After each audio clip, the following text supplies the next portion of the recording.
Bismillahirrahmanirrahim. Alhamdulillahirabbil alamin. Wassalatu wassalamu ala asyrafil anbiya wal mursalin sayyidina Muhammadin wa ala alihi wa sahbihi ajma'in. Alhamdulillah, kita lanjutkan pelajaran kita di kitab At-Taqriratus Sadidah fil Masailil Mufidah karangan Said Hasan bin Muhammad Al-Kaf.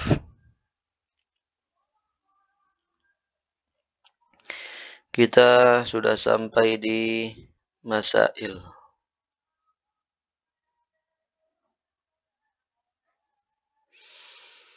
Masailu. Yajibu 'alal aba'i wal ummahati amru auladihimul mumayyizina bis salati idza balagu 7 sinin. Wajibu darbuha wa yajibu darbuhum 'alaiha idza balagu 10 sinina ilal bulugh. Permasalahan yang pertama, perlu untuk diketahui bagi orang tua bahwa mereka wajib memerintahkan anaknya, mengajari anaknya yang sudah mumayyiz, yang sudah bisa membedakan mana yang benar, mana yang salah, mana roti, mana api, mana kanan, mana kiri, artinya mengerti sudah, untuk diajarkan sholat. Supaya terbiasa nanti ketika besarnya. Dan ini juga berlaku untuk semua hal-hal kebaikan yang ada di dalam Islam. Artinya misalnya seperti menutup aurat kalau anaknya perempuan, menggunakan jilbab, puasa, diajarkan akhlak yang baik dari semenjak kecil, diajarkan semuanya.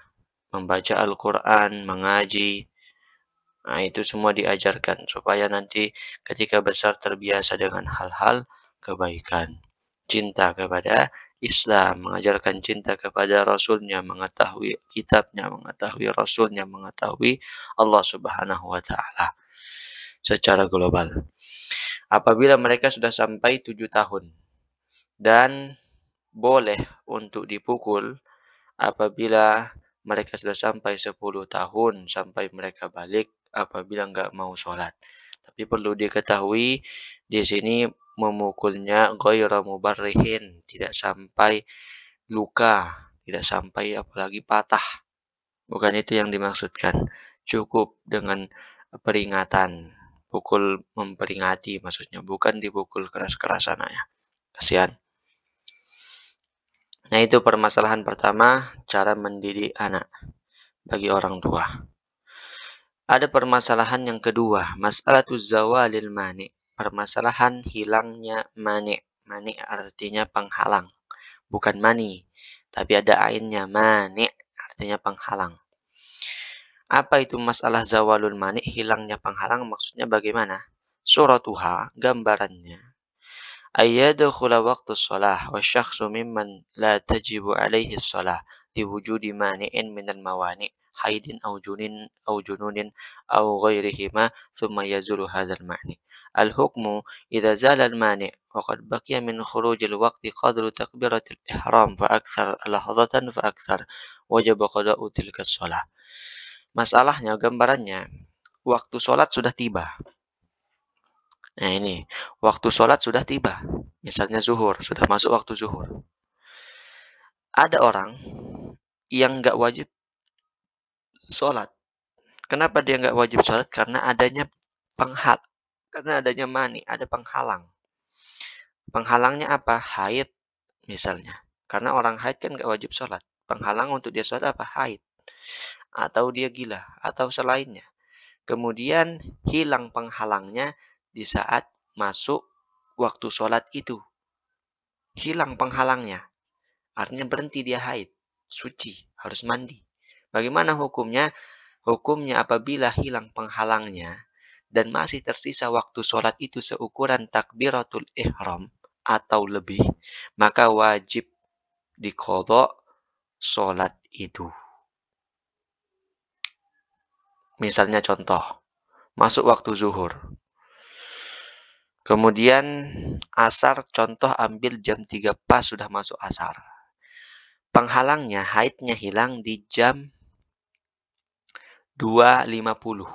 Berarti masih ada tersisa waktu zuhur 10 menit. Tapi dia belum mandi nih. Belum mandi. Kan nggak cukup itu 10 menit untuk mandi, untuk bersuci, untuk wudhu, plus untuk sholatnya. Nah, maka yang seperti itu, karena ada tersisa waktu seukuran takbiratul ihram bahkan lebih, maka zuhur itu nanti diqadha. Seperti itu. Tapi kalau masih panjang waktunya, hilang penghalangnya misalnya di jam 1, masih ada 1 jam, ya sudah, nggak jadi qadha, karena memungkinkan untuk dikerjakan. Nah, itu. Nah, kemudian yajibu qada'u ma qablaha idza kanat tujma'u ma'aha wa laha suratani.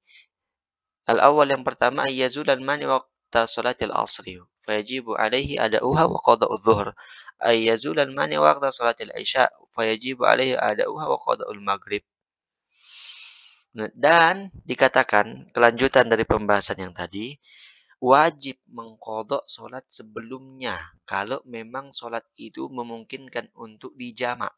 Salat yang bisa dijamak yaitu salat zuhur dan asar, dan salat maghrib dan isya, baik jamak takdim maupun jamak takhir. Ya. Di sini ada dua gambaran. Ceritanya begini. Hilang penghalang di waktu asar, di waktu salat yang kedua. Di waktu asar hilang penghalangnya. Kalau tadi saya contohkan pertama di waktu zuhur, sekarang di waktu asar. Maka, kalau seperti itu, dia wajib mengerjakan asar dan mengqadha zuhurnya. Kenapa? Karena memungkinkan untuk dijamak. Jamak takhir.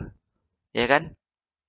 Jadi setiap perempuan yang apabila haidnya itu suci di waktu asar atau di waktu isya, suci. Kemudian dia harus mandi di saat itu. Mengerjakan asar plus mengerjakan zuhur. Kalau itu di waktu isya, mengerjakan isya plus mengerjakan maghrib. Begitu rumusnya. Ini penting diketahui. Jarang yang mengetahui ini. Yang kedua gambarannya, hilangnya penghalang di waktu isya. Maka dia wajib mengerjakan isya dan mengqadha maghrib. Begitu ya. Yang ketiga, masalah tuturu ilmani. Kalau tadi masalah hilangnya penghalang. Kalau sekarang kebalikannya, masalah datangnya penghalang.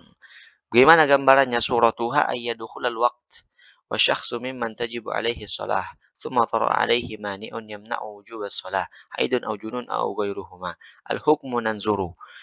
Pertama, idza tara'a hadzal mani'u wa qad madha min dukhulil waqti qadru salatil fardhi faqat. Idza amkana taqdimu at-tahara qabla dukhulil waqti ka wudu'is salim wal ghusl fa alaihi al-qada'u, amma idza lam yamdi qadrul fardhi fala qada'a alaihi. Ketiga, permasalahan yang ketiga, yaitu datangnya penghalang. Gambarannya sudah masuk waktu sholat. Dan ada orang yang wajib sholat. Kemudian datanglah penghalang yang mencegah kewajiban sholat. Yaitu misalnya seperti haid atau gira. Bagaimana hukumnya? Ceritanya begini. Misalnya contoh, masuk waktu zuhur. Zuhur di jam 12 pas misalnya. Misal.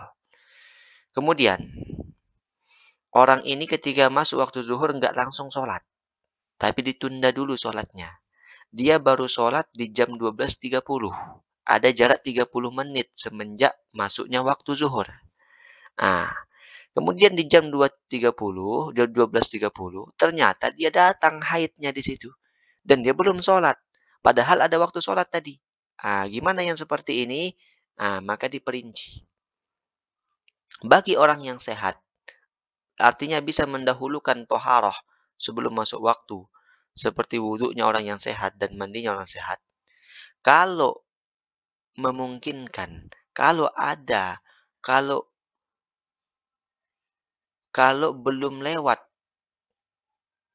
kalau lewatnya itu seukuran mengerjakan sholat fardu, maka dia wajib qadha. Kalau seukuran sholat fardu, misalnya, sholat fardu itu perkiraan kita berapa menit sih selesai? Sholat zuhur misalnya, ambillah misalnya 5 menit. 5 menit. Nah, pertama, kalau dia menunda sholat seukuran bisa mengerjakan sholat fardu, maka dia wajib qadha sholat itu nanti ketika dia sudah selesai dari haidnya. Di minggu yang nanti, di hari-hari yang nanti, kalau dia sudah selesai dari haidnya. Tapi kalau misalnya datang penghalangnya itu seukuran tidak sempat untuk sholat fardu, maka tidak wajib diqadha. Misalnya, jam 12 pas masuk waktu zuhur. Dia datang penghalangnya, datang haidnya di jam 12 lewat 3 menit. Biar kira-kira jam 12 3 menit untuk melakukan sholat zuhur cukup apa tidak? Nah, hitunglah tidak cukup misalnya. Misalnya 5 menit cukupnya.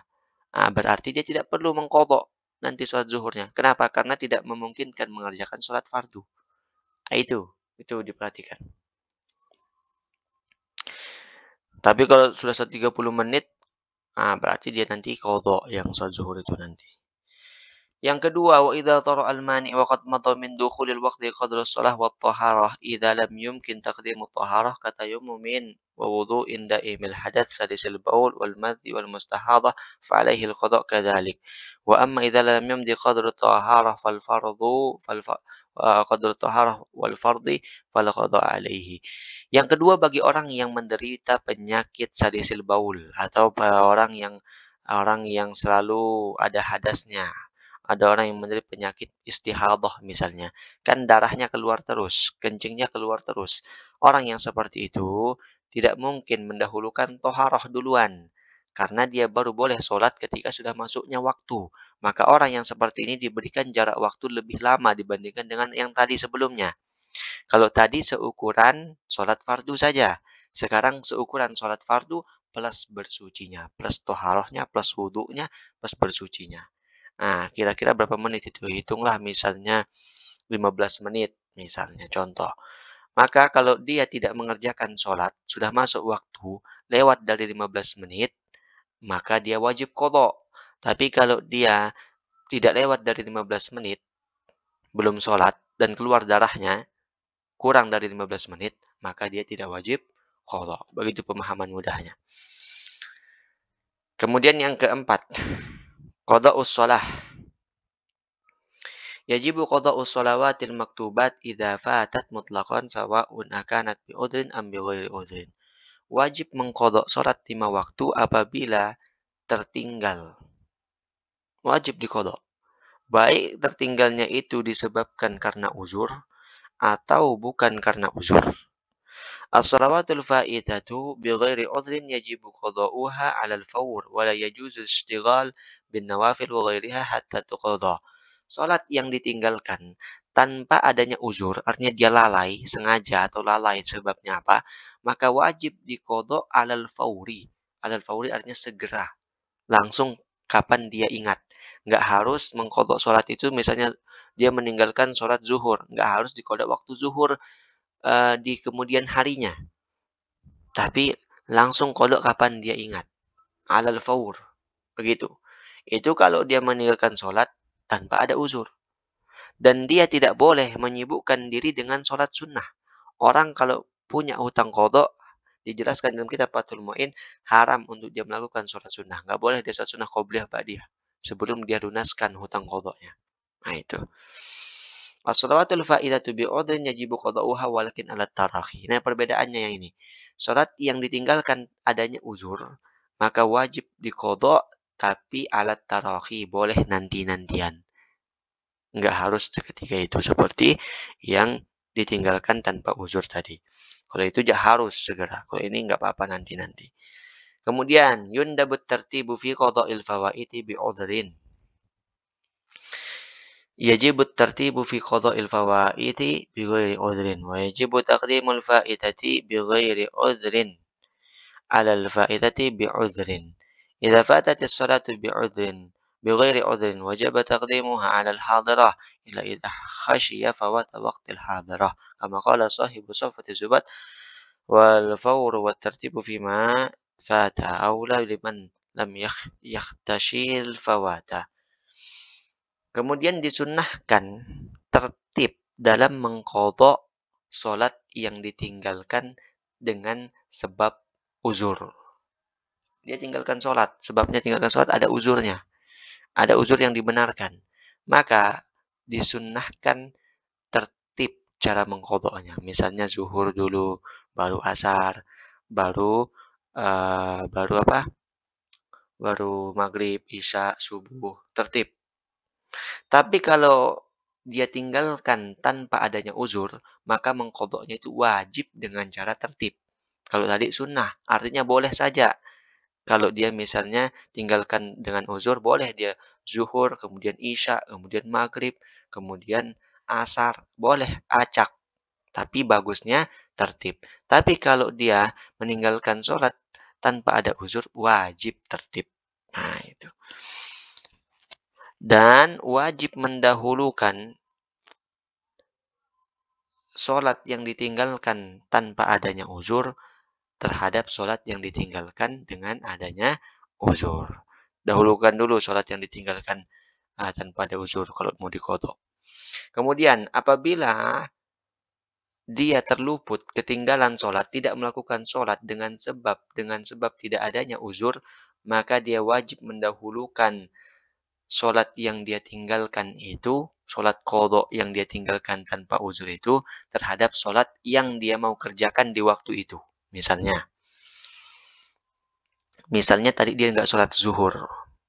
Nggak sholat zuhur karena lalai. Kemudian sudah masuk asar. Nah, yang mana yang duluan dikerjakan? Asar dulu apa mengkodok sholat dulu? Jawabannya adalah mengkodok sholat zuhur dulu. Baru dia mengerjakan sholat asar.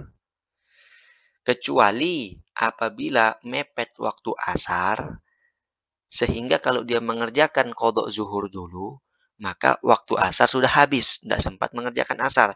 Kalau seperti itu keadaannya, maka asar dulu baru kodok zuhur. Begitu yang dijelaskan oleh Imam Ibnu Ruslan dalam kitab Zubatnya. Nanti kita lanjutkan di bab syarat sah sholat, insya Allah.